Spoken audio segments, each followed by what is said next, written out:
अस्सलामु अलैकुम व रहमतुल्लाहि व बरकातुहू। इन्नल हम्दुलिल्लाह वस्सलातु वस्सलामु अला मन ला नबिय्य बअदा व अला आलिहि व सहबिहि अजमाइन।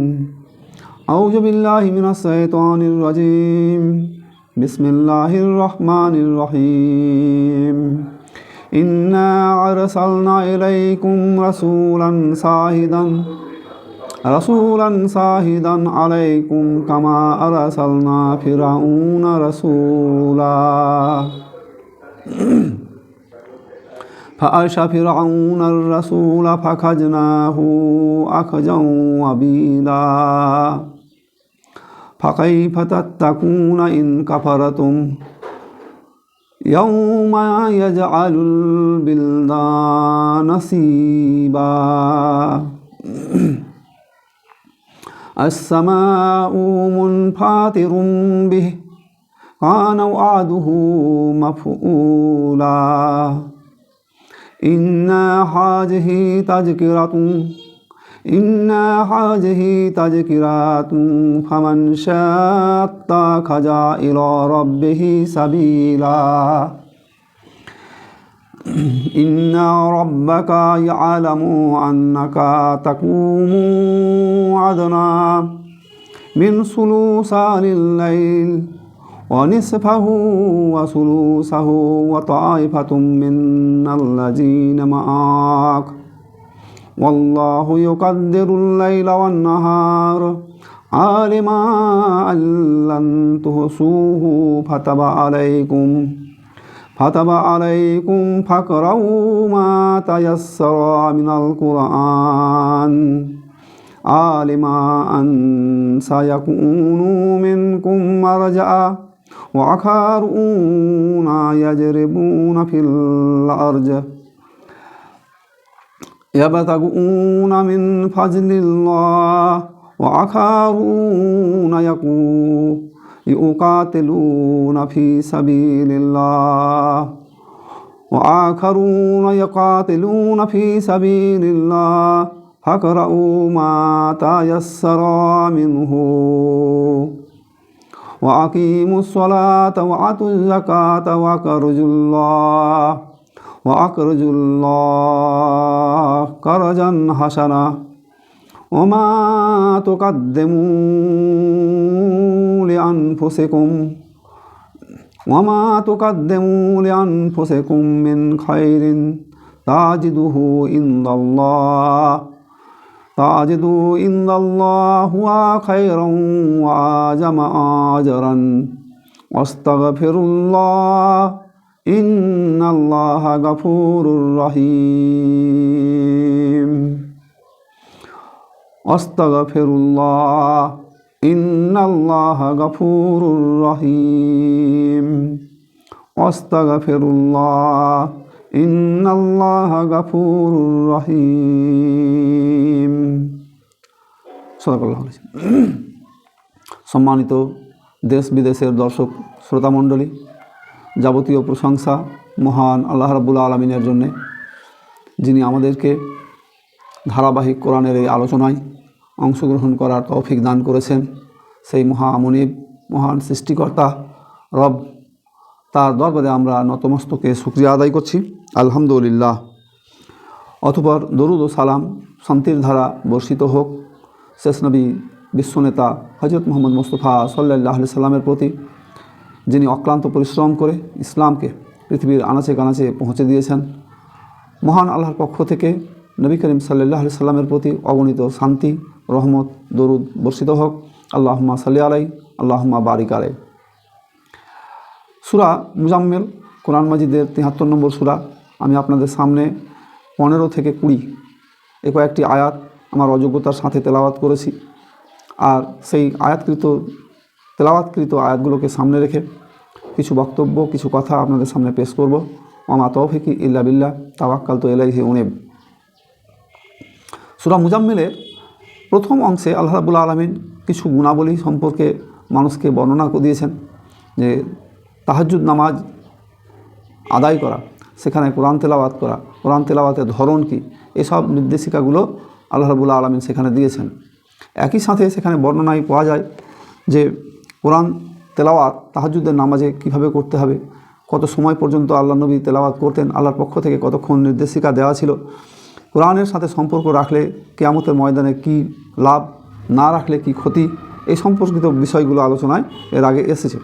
যারা কোরআনের হাফেজ বা কোরআনের জ্ঞান অর্জন করেছেন বা কোরআন নিয়ে আলোচনা করেন, অন্যের কাছে পৌঁছে দিতে চেষ্টা করেন, আল্লাহর দরবারে তাদের সম্পর্কে কী মর্যাদা, এসব সম্পর্কে আমরা বিগত পর্বে আলোচনা করেছি। একই সাথে যে সমস্ত মানুষগুলো কোরআনের মেসেজ, কোরআনের বার্তা এগুলোকে তারা মেনে নেয় না, তাদের জন্য আল্লাহ রাব্বুল আলামিনের পক্ষ থেকে কি কঠিন শাস্তির ব্যবস্থা দেওয়া হয়েছে। কিয়ামতের কিছু চিত্র সেখানে গত আলোচনায় তুলে ধরা হয়েছে।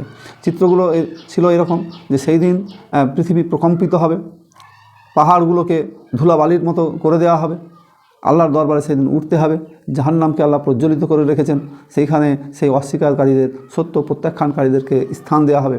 সেখানে তাদেরকে যে খাবার দেওয়া হবে সেটা গলায় আটকে যাবে এবং সেইখান থেকে তারা কোনো রকমের সুখকর সংবাদ বা শান্তির জায়গা তারা আর পাবে না।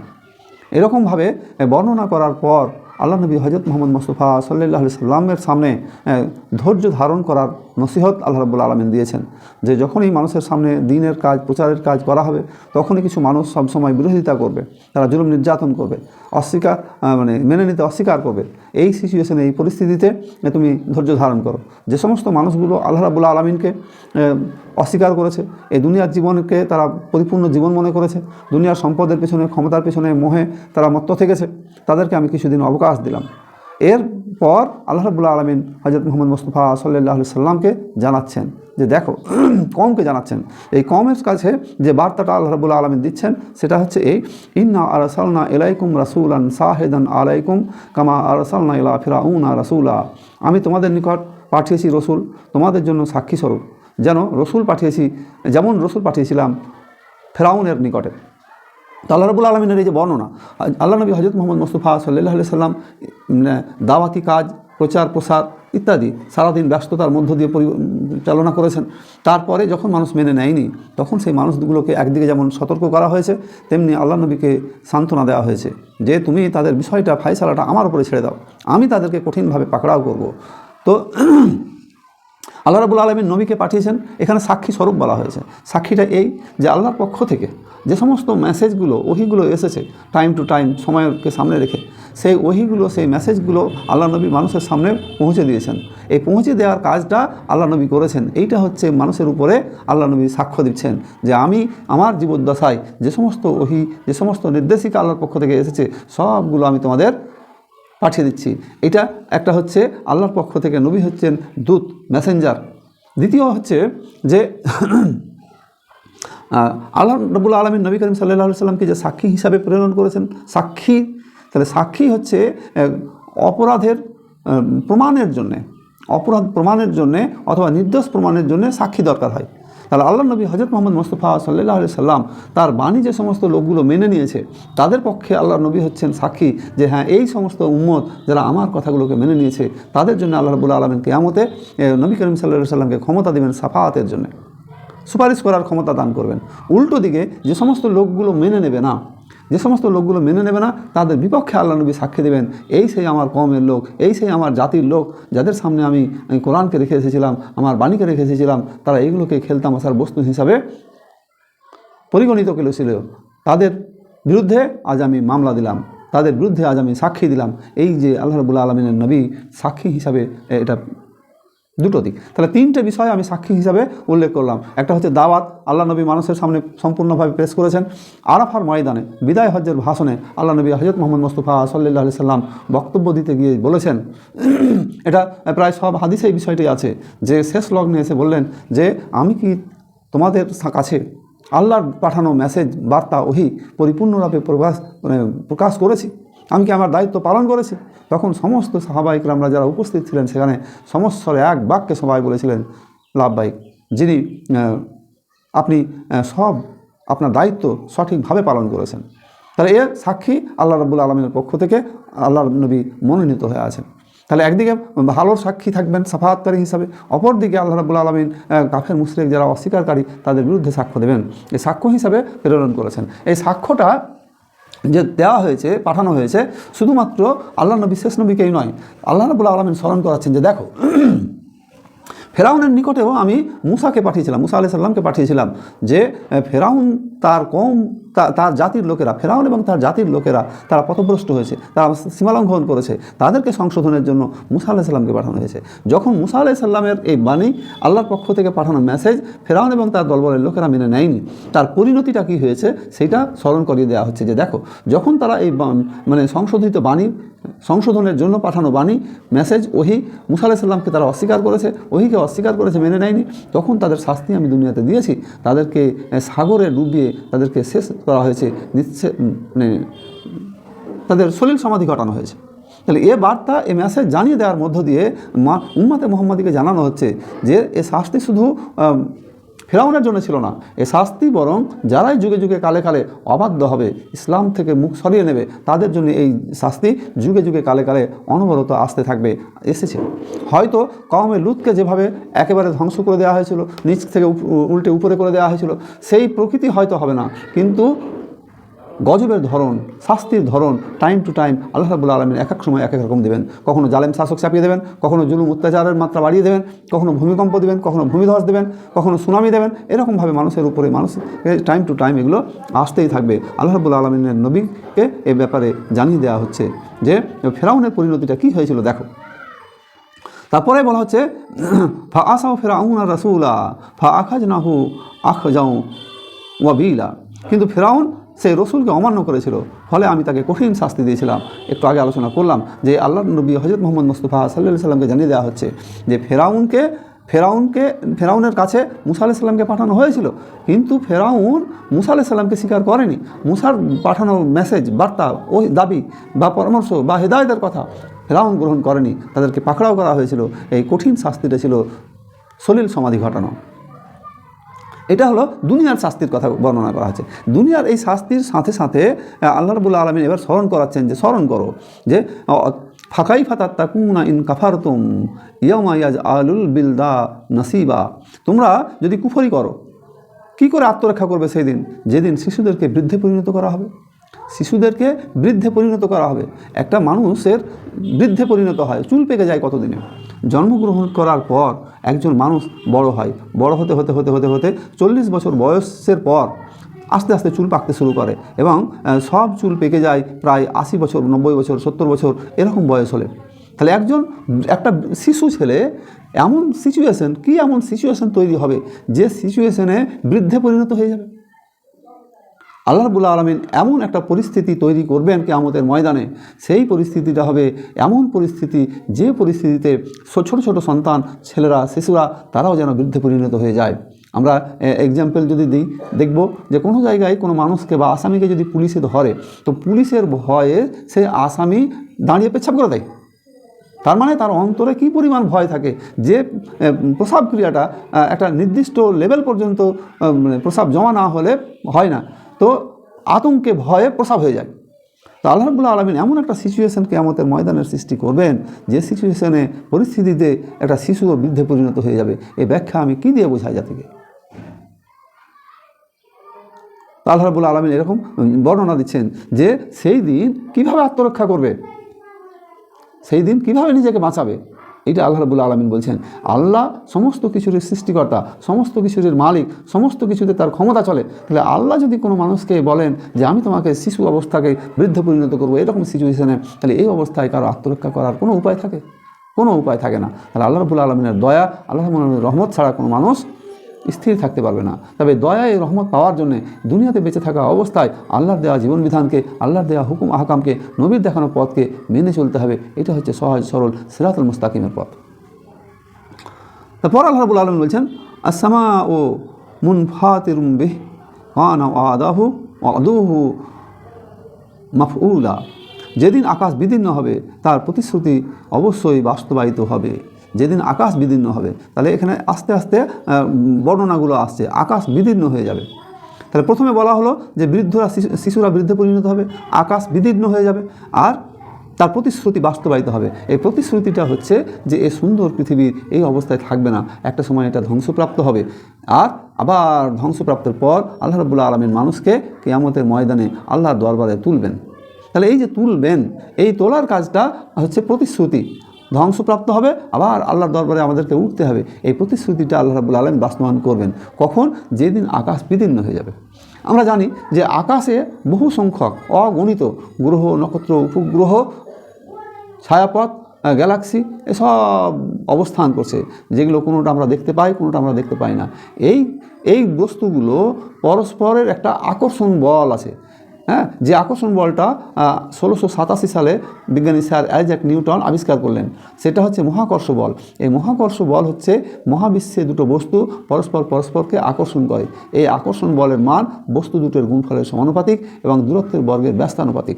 এই যে সূত্রটা আবিষ্কার করলেন, এর মানে হচ্ছে যে একটার সঙ্গে আরেকটার একটা আকর্ষণ বল আছে। তো আল্লাহ রাব্বুল আলামিন এই আকর্ষণ বলটা দিয়ে রেখেছেন, এবং এই আকর্ষণ বলটা একটা সময় থাকবে না। কখন আকর্ষণ বলটা থাকবে না? যখন ইসরাফিল আলাইহিস সালাম সিংহায় ফুঁক দিবেন। ইসরাফিল আলাইহিস সালাম সিংহায় কখন ফুঁক দিবেন? যখন আল্লাহ রাব্বুল আলামিন হুকুম করবেন। অর্থাৎ এর মানে হচ্ছে যে আল্লাহ রাব্বুল আলামিন যখনই হুকুম করবেন, সমস্ত রকম আকর্ষণ বল সব ছিন্ন হয়ে যাবে। আর এই ছিন্ন হয়ে যাওয়ার সাথে সাথে একটার সঙ্গে আরেকটা সংঘর্ষে লেগে, ধাক্কা লেগে একটা আরেকটার উপরে পড়ে এই আকাশ বিদীর্ণ হয়ে যাবে, এই পৃথিবী ধ্বংসপ্রাপ্ত হবে। সেই দিনের কথা বলা হচ্ছে।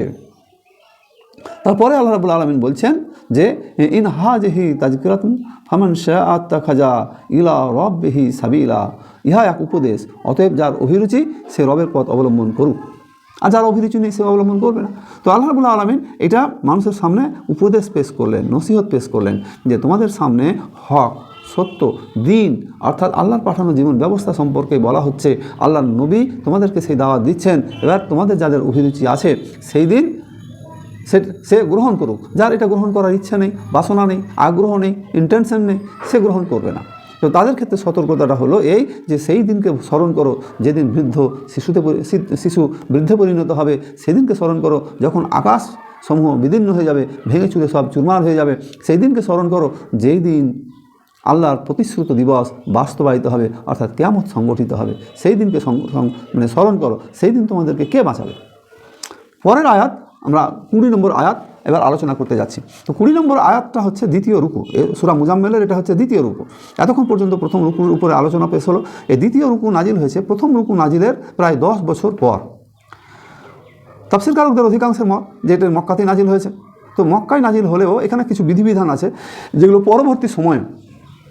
পরবর্তী সময়ে মদিনায় ফরজ বিধান হয়েছে, ফরজ হয়েছে। যেমন এখানে জাকাতের বিধান আলোচনায় আছে।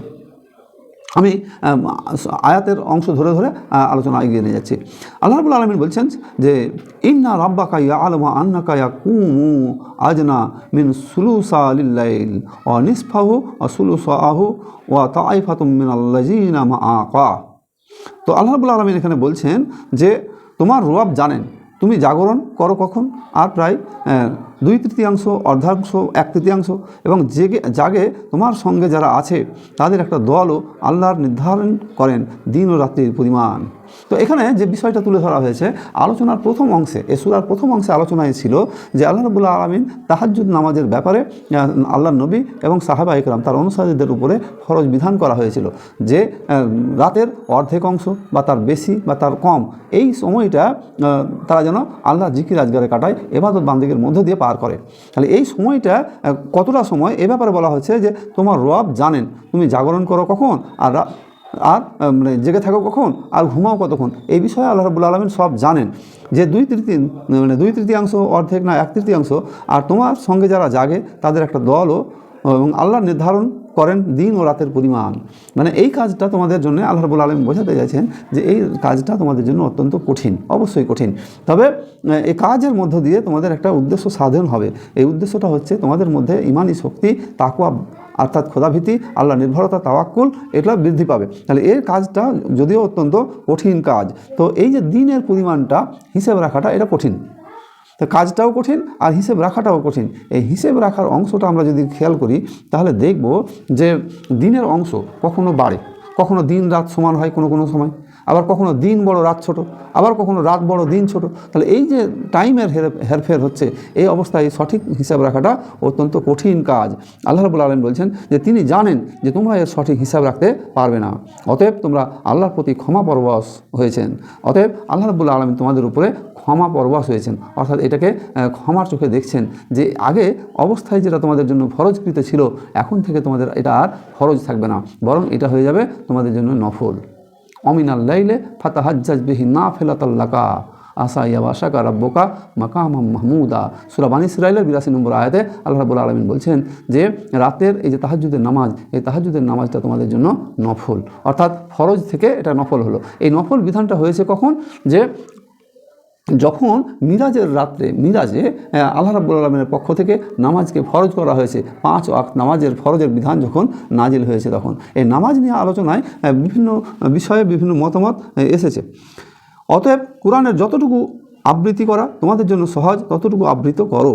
এর আগে যে দীর্ঘ সময় পর্যন্ত কোরআন আবৃত করা, তেলাওয়াত করার কথা বলা হয়েছিল, যে রাতের অর্ধেক অংশ, তার বেশি বা তার কম, অর্থাৎ দীর্ঘ সময় ধরে তেলাওয়াত করো। এই তেলাওয়াতকৃত অংশের ব্যাপারে এবার একটু শিথিলতা দেওয়া হলো, সহজীকরণ করা হলো। সহজকরণটা হচ্ছে এরকম যে যে ব্যক্তি কোরআনের যে অংশ দিয়ে নামাজ পড়া সহজ, তাই দিয়ে সে নামাজ পড়বে। কোরআনের যে অংশ দিয়ে নামাজ পড়া সহজ, সেটা দিয়ে নামাজ পড়বে। এটা যেহেতু এখন নফল অবস্থায় আছে। এইদিকে আমরা খেয়াল করে দেখি যে রমজান মাসে যে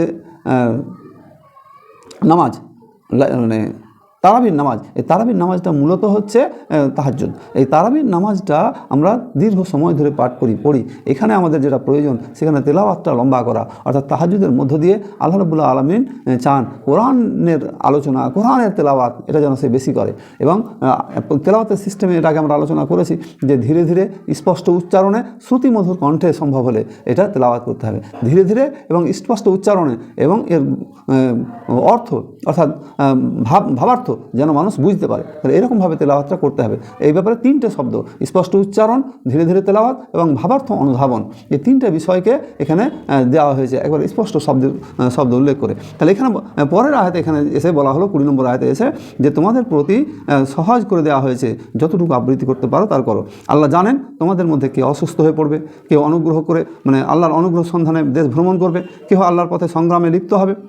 তো আল্লাহ রাব্বুল আলামিন এটা বলছেন যে তোমাদের মধ্যে মানে শুধুমাত্র যে দিন প্রসার করা এটা তো কাজ শুধু নয়, এর সাথে সাথে তোমাদের ব্যবসা বাণিজ্য আছে, মেহনত আছে, পরিশ্রম আছে, মজুরি আছে, দিনমজুর আছে, ইত্যাদি সবগুলো মিলে। তো আল্লাহ রাব্বুল আলামিন এটা ভালো করে জানেন যে তোমরা কতটুকু তোমাদের জন্য সহজ, কতটুকু তোমরা করতে পারবে। কেউ হয়তো জীবিকা অর্জনের জন্য দেশ ভ্রমণে যেতে হতে পারে। অতএব কোরআন হতে যতটুকু সহজসাধ্য আবৃত করো। আল্লাহ রাব্বুল আলামিন এখানে বলে দিচ্ছেন, ফাকরাউ মা তায়াসসারা মিনহু, তোমরা যতটা সম্ভব তেলাওয়াত করো। ওয়াকিমুস সালাতা ওয়া আতুজ যাকাতা ওয়া আকরিজুল্লাহ কারজানা হাসানা। এরপর বলা হচ্ছে যে আকিমুস সালাত, নামাজ কায়েম করো, ওয়া আতুজ যাকাত, যাকাত আদায় করো, ওয়া আকরিজুল্লাহ কারজান হাসানা, এবং আল্লাহকে উত্তম ঋণ দাও। এখানে 3টে বিষয় যে আল্লাহ রাব্বুল আলামিন বলছেন যে নামাজ কায়েম করো আর জাকাত দাও। জাকাত, এই দুটো বিধান। জাকাতের বিধান এটা সিম্পলভাবে মক্কায় নাজিল হয়েছে, কিন্তু জাকাত ফরজ হয়েছে মদিনায়। তাফসীর কারকরা বলছেন যে এখানে যে জাকাতের কথাটা এসেছে, তখন পর্যন্ত জাকাতের বিস্তারিত বিবরণ, বিস্তারিত বর্ণনা তখন পর্যন্ত আসেনি। অর্থাৎ জাকাত সম্পর্কে মানুষকে শুধু জ্ঞাত করা হয়েছে যে হ্যাঁ জাকাতটা এইরকম, কোন সম্পদে কত, কীভাবে দিতে হবে ইত্যাদি বর্ণনা আসেনি। যখন ফরজ হয়েছে তখন সেই পুঙ্খানুপুঙ্খ বর্ণনাগুলো এসেছে। তাহলে খেয়াল করেন একটা জিনিস, যে আলোচনায়, কোরআনের এই আলোচনায় শুধু এখানে নয়, অনেক জায়গায় আছে নামাজ এবং জাকাত, সলাত এবং জাকাত এই দুটোকে পাশাপাশি রাখা হচ্ছে প্রায় ক্ষেত্রেই। মানে যত জায়গায় নামাজ তত জায়গায় প্রায় জাকাতের আলোচনা। এটা কেন?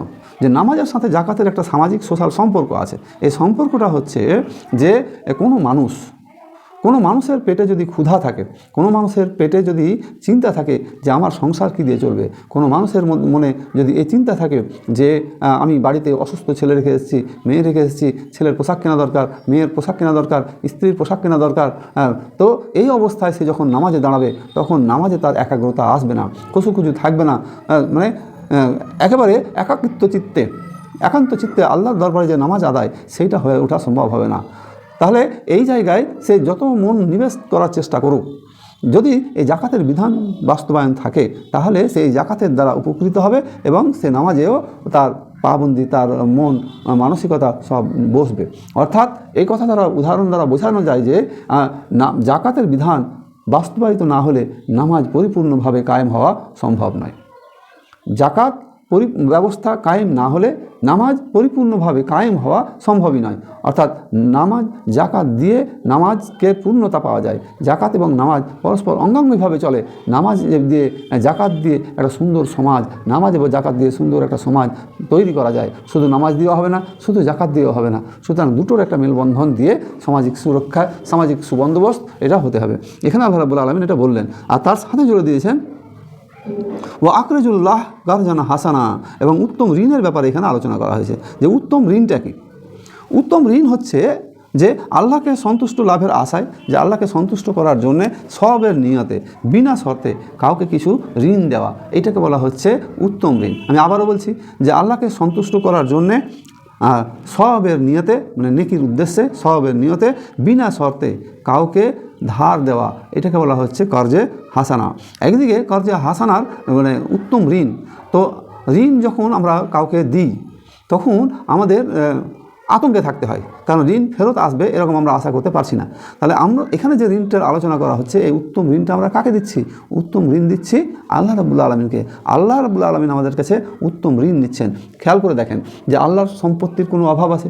আল্লাহর কোনো অভাব নেই। আল্লাহ আমাদের ঋণ নেবেন কেন? বরং আমাদের ইচ্ছা মানসিকতাটাকেই ঋণ হিসাবে গ্রহণ করা হচ্ছে।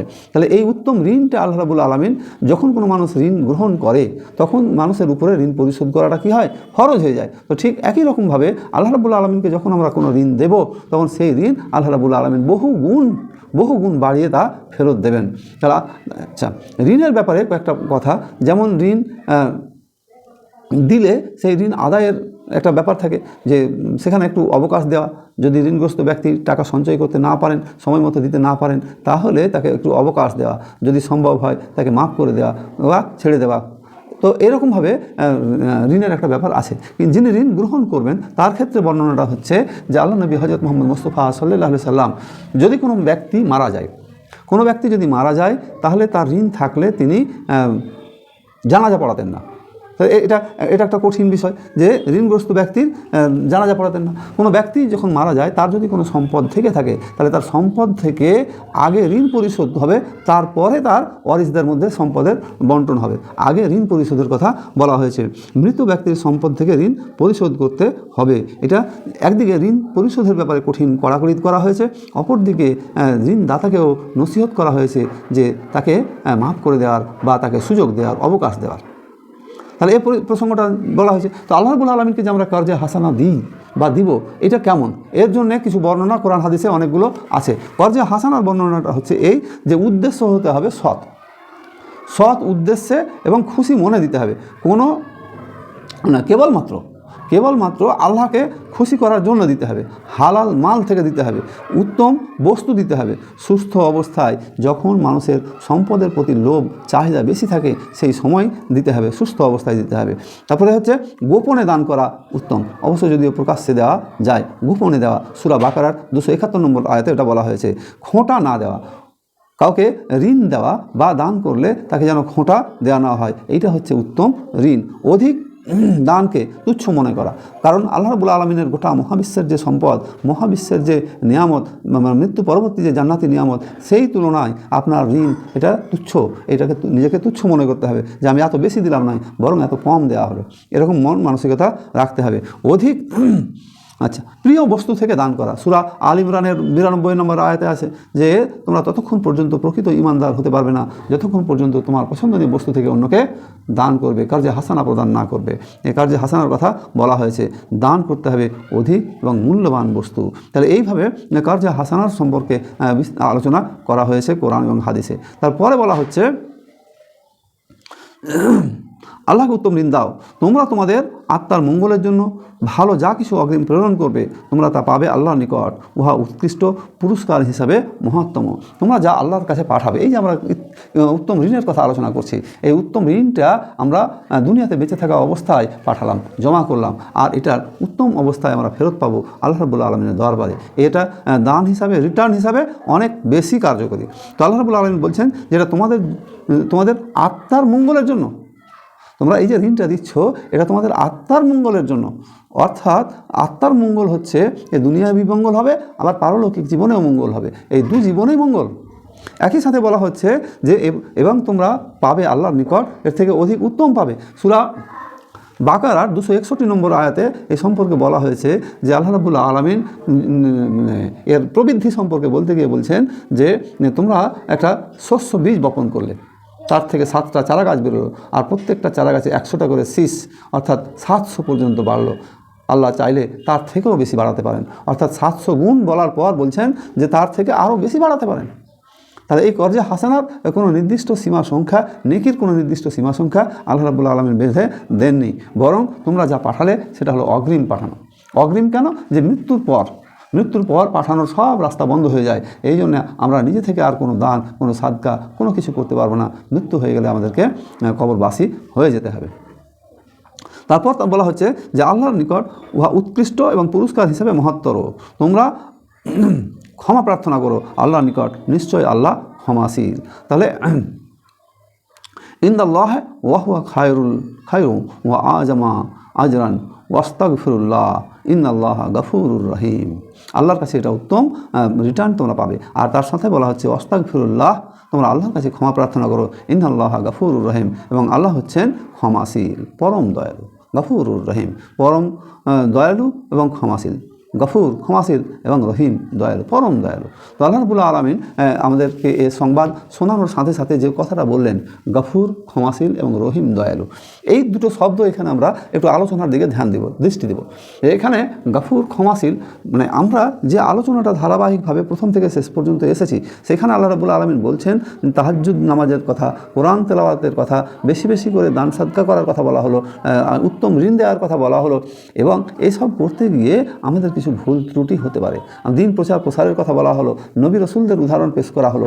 এসব কাজগুলো দৈনন্দিন জীবনে আমরা যখন করব বা করি, তখন এর মধ্যে আমাদের কিছু ভুল ত্রুটি হতে পারে। ভুল ত্রুটি হয়ে যাওয়াটা অস্বাভাবিক নয়, স্বাভাবিক। এই কথাটা এখানে স্মরণ করানো হচ্ছে যে আল্লাহ রাব্বুল আলামিন হচ্ছেন গাফুর, তিনি হচ্ছেন ক্ষমাশীল। শুধু ক্ষমাশীল তা নয়, তার দয়ার কোনো শেষ নেই। তিনি হচ্ছেন গফুরুর রহিম। সুতরাং আমরা আল্লাহর ক্ষমা এবং আল্লাহর দয়া এই দুটোর দিকে আমাদের ভরসা থাকতে হবে যে আল্লাহ রাব্বুল আলামিন অনুগ্রহ করে আমাদের ক্ষমা করবেন, আল্লাহ রাব্বুল আলামিন আমাদেরকে অনুগ্রহ করে দয়া করবেন, এবং ক্ষমা এবং দয়া, রহমত এই দুটো মিলে আমরা যেন জান্নাত যেতে পারি। আল্লাহ যেন আমাদের সবাইকে তৌফিক দান করেন। আমিন। ও আখিরি দাওয়া আলহামদুলিল্লাহি রাব্বিল আলামিন। রব্বানা তাকাব্বাল মিন্না ইন্নাকা আনতাস সামিউল আলিম ওয়া আতুব আলাইনা ইন্নাকা আনতাত তাওয়াবুর রহিম। লা ইলাহা ইল্লা আনতা সুবহানাকা ইন্নী কুনতু মিনাজ জালিমিন। সুবহানা রাব্বিকা রাব্বিল ইজ্জাতি আম্মা ইয়াসিফুন ওয়া সালামুন আলাল মুরসালিন ওয়া আলহামদুলিল্লাহি রাব্বিল আলামিন। আসসালামু আলাইকুম ওয়া রাহমাতুল্লাহি ওয়া বারাকাতুহু।